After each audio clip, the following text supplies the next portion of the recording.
இங்க பாருங்க நீ, இன்னும் 3 நாள்ல ருத்ராவுக்கு கல்யாணம் பண்ண போறதா இருக்காங்க. அத நீங்க இருந்து பார்க்கணும்.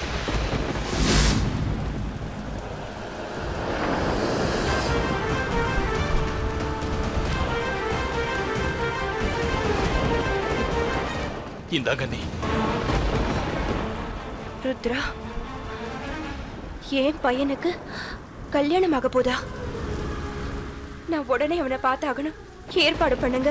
என்னால பொறுமையா இருக்க முடியல. நான் அவனுக்கு ஆசீர்வாதம் பண்ணி ஆகணும். அது முடியாத நீ. ருத்ரா உங்களை சந்திக்கிறதுக்கு நிச்சயமா சம்மதிக்க மாட்டான். என் புள்ள என்ன சந்திக்கிறதுக்கு சம்மதிக்க மாட்டானா? நீங்க என்ன சொல்றீங்க? நான் இன்னும் எத்தனை நாளைக்கு தான் காத்துட்டு இருக்கணும்? இன்னி வரைக்கும் நீங்க தான் என்ன தடுத்து வச்சிட்டு இருக்கீங்க. அவன் நிச்சயமா என்னைக்காவது ஒரு நாள் சந்தன்கர் வருவான்னு சொன்னீங்க. அவனுக்காக நான் காத்துக்கிட்டு இருந்தேன். என்னால அவனை நேர்ல சந்திக்க முடியாதுன்னு தெரியும். உங்ககிட்ட அவரோட போன் நம்பர் இருந்தும் நீங்க எனக்கு எந்த பதிலும் சொல்லாம இருந்தீங்க. அவர் ஜெய்ப்பூர்ல எங்க இருந்தாரு, ருத்ராவை கூட்டிக்கிட்டு எங்க போனாரு, எந்த தகவலையும் நீங்க என்கிட்ட சொல்லல. அவங்களுக்காக நான் காத்துக்கிட்டு தான் இருந்தேன். இன்னும் என்னை எத்தனை நாள் காத்துட்டு இருக்க சொல்றீங்க? அவங்க திரும்பி வந்ததுக்கு அப்புறமும் என்கிட்ட இதையே தான் சொன்னீங்க. அண்ணி கொஞ்ச நாள் காத்துட்டு இருங்க, எல்லாம் சரியா போயிடும் நீங்க. உங்க வார்த்தைக்கு நான் கட்டுப்பட்டு இருந்தேன்.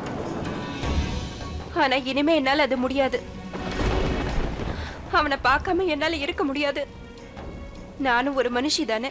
நான் ஒன்னும் கல் இல்லையே. நான் உடனடியே அவனை பார்த்தாகணும். எப்படியாவது அவனை பார்த்து அவன்கிட்ட பேசியே ஆகணும். அவனோட போன் நம்பர் உங்ககிட்ட இருக்குல்ல, அதை கொடுங்க. அண்ணி தயவு செஞ்சு நான் சொல்றத புரிஞ்சுக்க முயற்சி பண்ணுங்க. ருத்ராவை சந்திக்கிறதுக்கு இது சரியான நேரம் கிடையாது. அந்த சரியான நேரம் எப்பதான் வரும்னு சொல்றீங்க? 15 வருஷம் ஆயிடுச்சு. 15 வருஷம் 15 வருஷமா அந்த வேதனை எல்லாம் போட்டு என் மனசுக்குள்ள புதைச்சு வச்சிருக்கேன். நான் வீட்டை விட்டு போகும்போது அவனையும் என் கூட சேர்த்து கூட்டிட்டு போயிடணும் தான் ஆசைப்பட்டேன். ஆனா அவங்க அப்பா அவனை என் கூட கூட்டிட்டு போக விடல. ஆனா 2 மாசத்துக்கு அப்புறம் நான் அங்க வந்து அவனை கூட்டிட்டு போக ஆசைப்பட்டேங்கிற விஷயம் யாருக்கு தெரியும்? சொல்லாம கொள்ளாம அவங்க அப்பா அவனை கூட்டிட்டு எங்கேயோ போயிட்டாரு. 15 வருஷமா வேதனைங்கிற நெருப்புல எரிஞ்சுக்கிட்டு இருக்கேன். இதுக்கு மேல என்னால இந்த வேதனையை தாங்கிக்க முடியாது. ஏன் எதுவுமே பேச மாட்டேங்கிறீங்க? நான் பண்ண தப்புக்கு என் பையன் முன்னாடி கை கூப்பி நின்னு மன்னிப்பு கேட்கணும். ஏற்கனவே ரொம்ப லேட் ஆயிடுச்சு. இனிமே காத்துட்டு இருக்க முடியாது. இங்க பாருங்க நீங்க இவ்வளவு நாள் பொறுமையா இருந்துட்டீங்க. ருத்ராவுக்கு கல்யாணம் முடிஞ்ச உடனே நான் உங்களை சந்திக்க ஏற்பாடு பண்றேன். அதுக்கப்புறம் சந்திச்சு என்ன பிரயோஜனம்? நீ இந்த கல்யாணம் என்ன பிரச்சனையில் நடக்க போகுதுன்னு என்னால சொல்ல முடியாது. இங்க பாருங்க நான் உங்களை கெஞ்சி கேட்டுக்கிறேன்.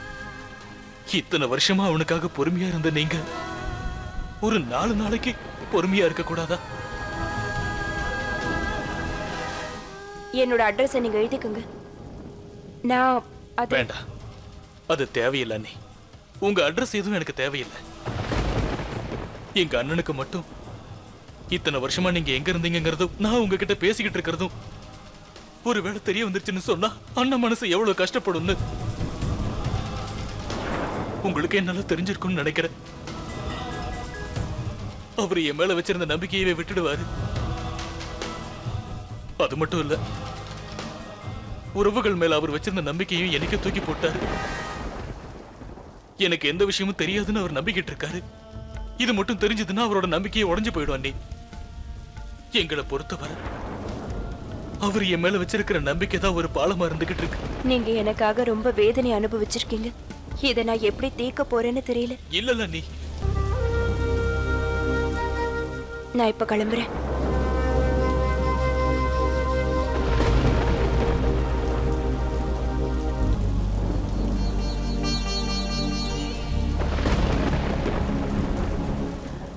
ஒரு உதவி பண்றீங்களா?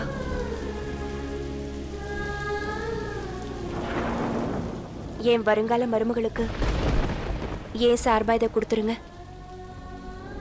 கொடுத்துறேன் அண்ணி.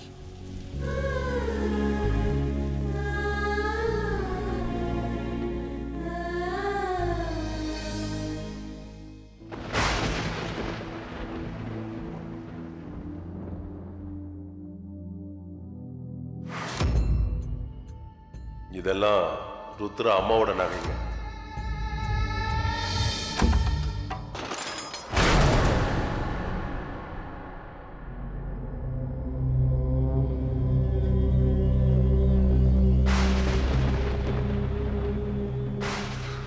நான்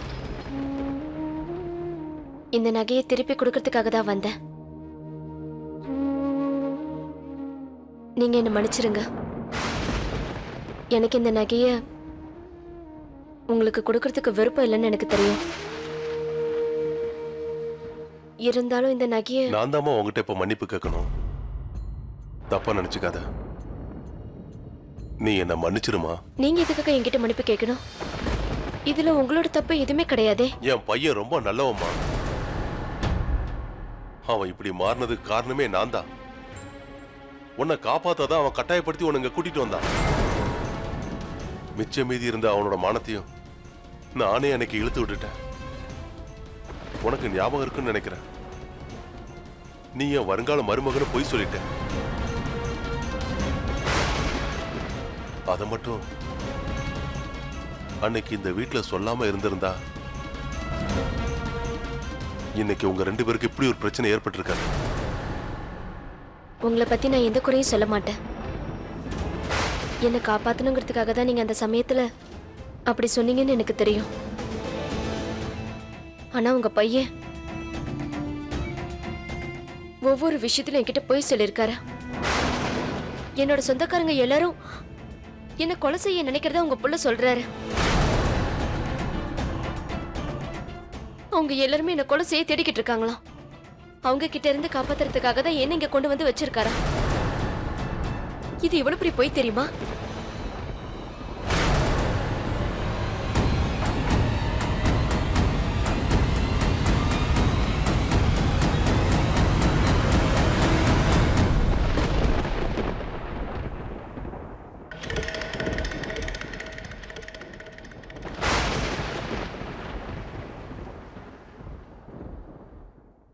அவன் சொன்ன விஷயத்துல எந்த பொய்யும் கிடையாது. காரணம் என்ன வேணாலும் இருக்கட்டும். ஆனா யாரோ உன்னை தேடிக்கிட்டு இருக்காங்க. அதுக்கு இதுதான் ஆதாரம். இந்த வெகுளியான பொண்ணை வச்சுக்கிட்டு எங்க கிட்ட நீ ஆட்டம் போட்டுட்டு இருக்கேன்னு எனக்கு புரியுது ருத்ரா. என்கிட்ட அது நடக்காது. உன் அப்பா சொந்தம் மட்டும் இல்லை, ஓ அம்மா பக்கமும் நான் சொந்தக்காரி தான். ருத்ரா, அவன் என்னோட பையன், ஏன் செல்ல பையன்.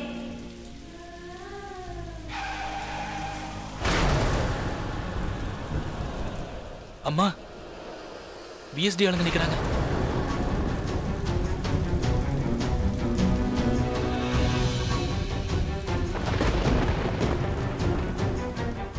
சார், இது அந்த ஜமீன்தாரோட வண்டி சார். ஆனா டிரைவர் தான் வண்டி ஓட்டிட்டு வந்திருக்கான்.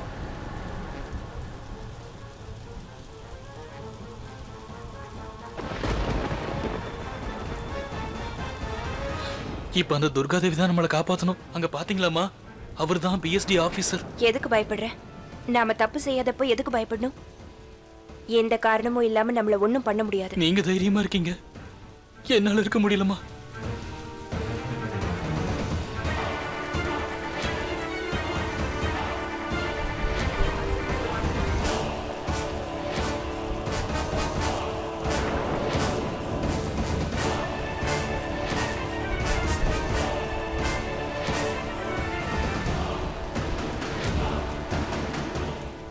கதவை திறக்க சொல்லு. ஓபன் பண்ணுங்க. மேடம், நீங்க யாருன்னு சொல்லுங்க. இந்த நேரத்துல இங்க என்ன பண்றீங்க? அது ஒண்ணும் இல்ல சார். இப்போ நாங்க வீட்டுக்கு தான் போய்கிட்டு இருக்கோம். ஏதாவது இங்க பிரச்சனை ஆயிடுச்சா? சில தீவிரவாதிகள் வரதா தகவல் வந்திருக்கு.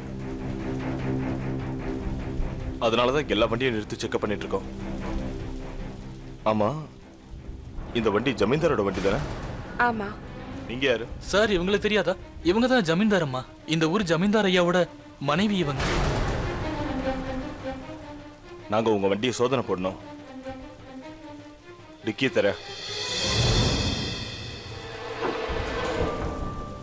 எந்த அளவுக்கு அவங்க கிட்ட மரியாதையா பேசணும்னு நான் ஒன்னும் உனக்கு ஆர்டர் போடலையே. கடவுளுக்கு மட்டும்தான் நாம பயப்படணும். செய்ய வேண்டிய கடமையை ஒழுங்கா செய்யணும். ஞாபகம் இருக்குல்ல? உள்ள இருக்கிறது அந்த ஜமீன்தாரோட மனைவி. சார், அவங்க ரொம்ப பயந்து போன மாதிரி இருக்காங்க. போய் வண்டியை சோதனை போடுங்க.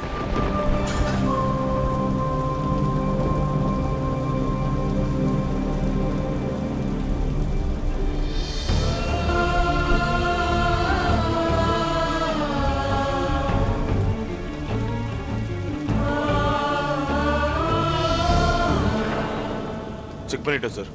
எதுக்கு இந்த ராத்திரி நேரத்துல எங்க இருக்காங்களா? தெரியல சார். ஒரு வேளை அவங்களுக்கு ஃபேமிலி ப்ராப்ளமா இருக்கலாம், இல்ல வேலை விஷயமா வெளியே வந்திருக்கலாம். அப்படின்னு நாங்க கிளம்பலாமா?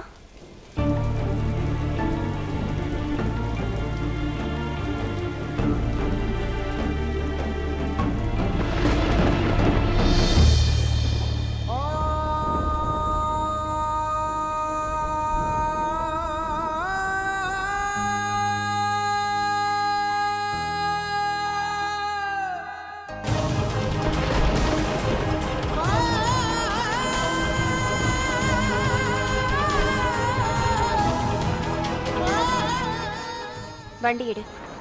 அம்மா துர்கா தேவி, நல்ல வேளையை எங்களை காப்பாத்திட்டமா.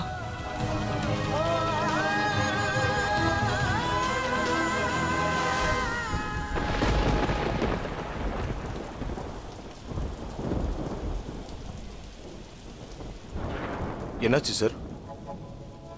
வேற ஒண்ணும் இல்ல, அந்த ஜமீன்தார் ஆளையே காணுமே. மகா சிவராத்திரி வர நெருங்கிக்கிட்டே இருக்கு. எப்படியும் அவன் அந்த கிராமத்தை விட்டு வெளியில வந்துதானே ஆகணும்.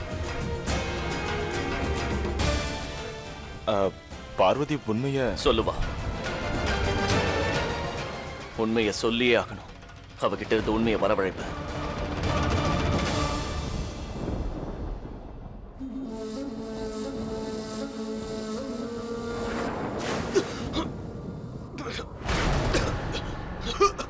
என்னம்மா? இங்க பாருடா, யாரோ சில பேரு ஒரு பொண்ணை தேடிட்டு இருக்காங்கன்னு என்கிட்ட சொன்னல. காலையில சொன்னது அதுக்குள்ள மறந்துட்டியா? அது இந்த பொண்ணு தான். நானு நல்லா பார்த்து சொல்லு. கண்ணை திறந்து பாரு. இது என்னடா அண்ணி? அதாவது அந்த பட்டாம்பூச்சி கல்யாண ட்ரெஸ்ல என்ன பண்ணிட்டு இருக்காங்க? வாய மூடுற. நான் கேட்ட கேள்விக்கு மட்டும் பதில் சொல்லு. அது இந்த போட்டோ தானே? நீதான் அப்ப தெளிவாவே இல்லையே. பதில் சொல்லல கைய உடைச்சிருவேன். கைய உடைச்சிருவீங்களா? அந்த பொண்ணை பத்தி என்ன கேட்டாங்கன்னு விவரமா சொல்லு. பார்த்து சொல்லு.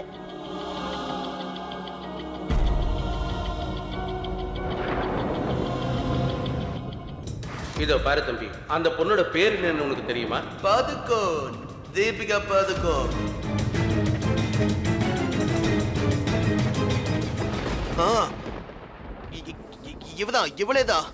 இவ்வளவுதான் நான் தீபிகா படுக்கோன்னு சொன்னேன். ஆனா இந்த போட்டோ என் பாக்கெட்ல தானே இருந்துச்சு. எனக்கு ஞாபகமே இல்ல. ஆனா இது எப்படி உங்ககிட்ட வந்துச்சு? ரொம்ப முக்கியம்டா. நான் சொன்ன வேலையை மட்டும் செஞ்சா போதும். முதல்ல எந்திரி. இவளை தேடி வந்தவங்க யாருங்கிற விவரத்தை முதல்ல கண்டுபிடி. இவளை பத்தியும் தெரிஞ்சாகணும்.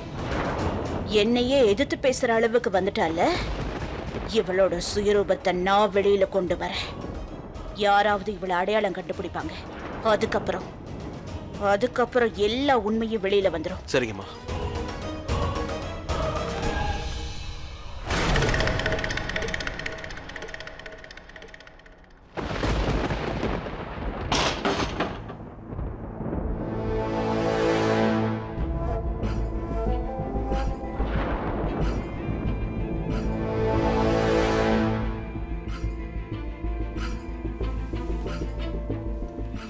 நில்ல.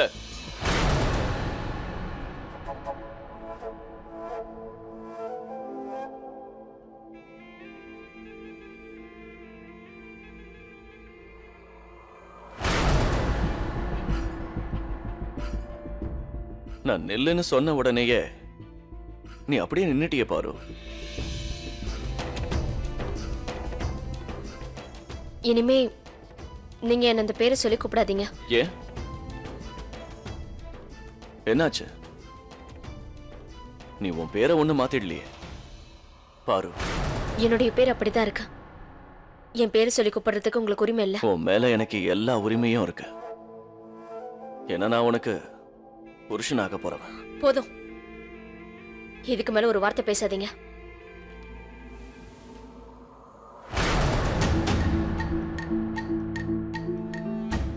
நீ தாராளமா என்ன பேரை சொல்லியே கூப்பிடலாம். உன் வாயால என் பேரை கேட்கணும்னு நான் ரொம்ப ஆசைப்படுறேன்.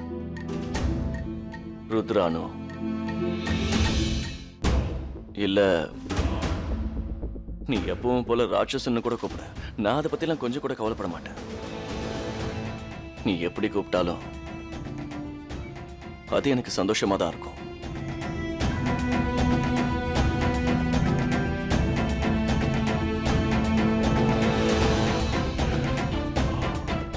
நீங்க என்ன தொடர்றது எனக்கு பிடிக்கல.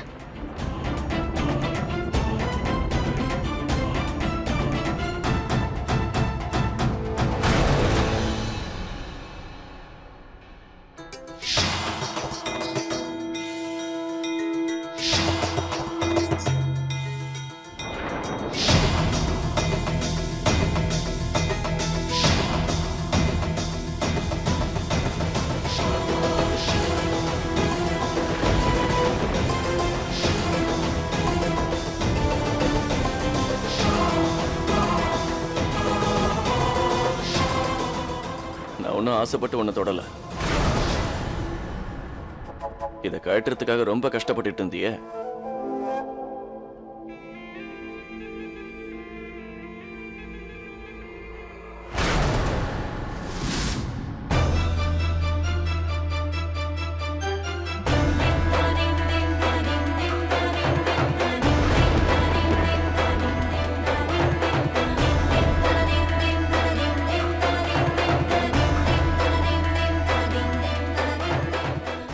உனக்காக நான் ஒரு பரிசு வாங்கிட்டு வந்திருக்கேன்.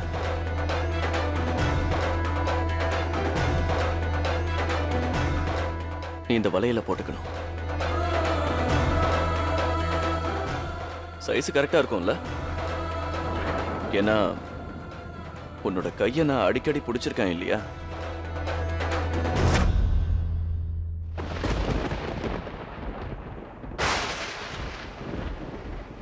என்ன ஒரு பொண்ணா நினைக்காம எத்தனையோ தடவை மிருகம் மாதிரி என் கையை பிடிச்சு இழுத்திருக்கீங்க.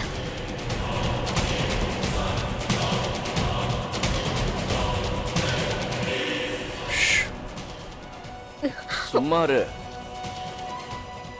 இந்த மாதிரி பண்ணனா இந்த வலையெல்லாம் உடைஞ்சு போயிடும்ல. நானே போட்டு விடுறேன். உனக்கு ஒன்றும் வலி இல்லையே. ஏன்னா நான் உனக்கு வரப்போற புருஷன். இனிமே நீ சுமங்கலி ஆக போறவ. அதெல்லாம் போகட்டும். எனக்கு ஏதாவது பரிசு கொடுக்கணும்னு உனக்கு தோணலையா?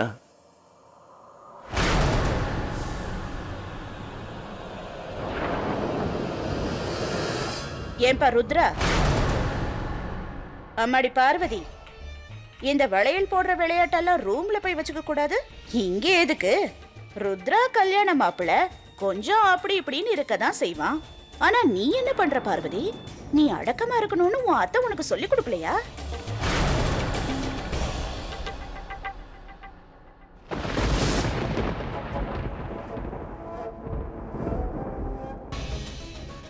நாங்க ரெண்டு பேரும் சின்ன சேசுங்க சித்தி. பத்தாததுக்கு கல்யாணம் வேற ஆக போகுது. அப்படி இப்படின்னு தானே இருக்க தோணும். மனசுல களங்கமே இல்லாத போது எதை பத்தியும் கவலைப்பட வேண்டியதே இல்லை. யார் மனசுல களங்கம் இருக்கோ அவங்க இதை பார்க்க வேண்டாமே. தாராளமா இந்த இடத்த விட்டு போகலாம். ஏன்னா இந்த நேரத்துல நாங்க ரெண்டு பேரும் கொஞ்சம் தனிமையா பேசணும்னு ஆசைப்படுறோம். இந்த மாதிரி ராத்திரி நேரத்துல நீங்க பேய் மாதிரி அழிவீங்கன்னு எதிர்பார்க்கல. பூஜை வேலையில கரடி மாதிரி வந்துட்டீங்கன்னு நினைக்கிறேன்.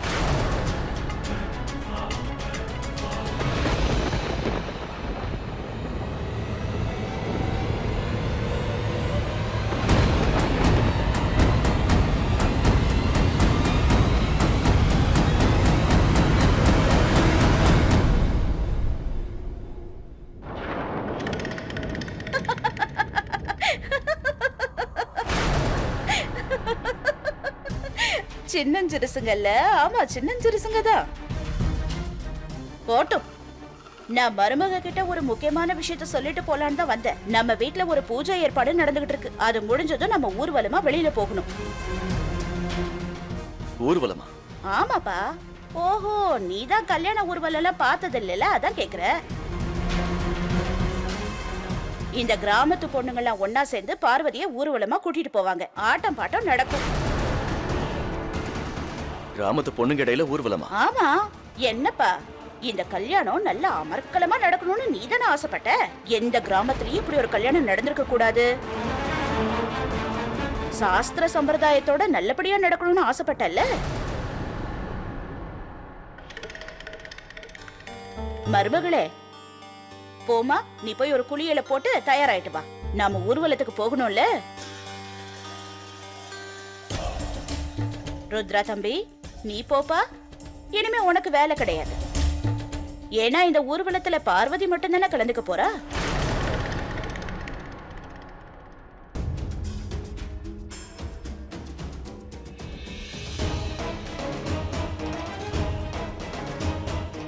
ஊர்வலம்னு சொல்லிட்டு போறாங்க. அது நடக்க கூடாதுன்னு நீங்க நினைக்கிறீங்கல்ல? ஆமா, கண்டிப்பா இது நடக்க கூடாது. நடக்கும். ஏன்? இதுக்கு நான் எந்த மறுப்பும் சொல்ல போறது இல்ல. அந்த சடங்குல நான் கலந்துக்க தான் போறேன்.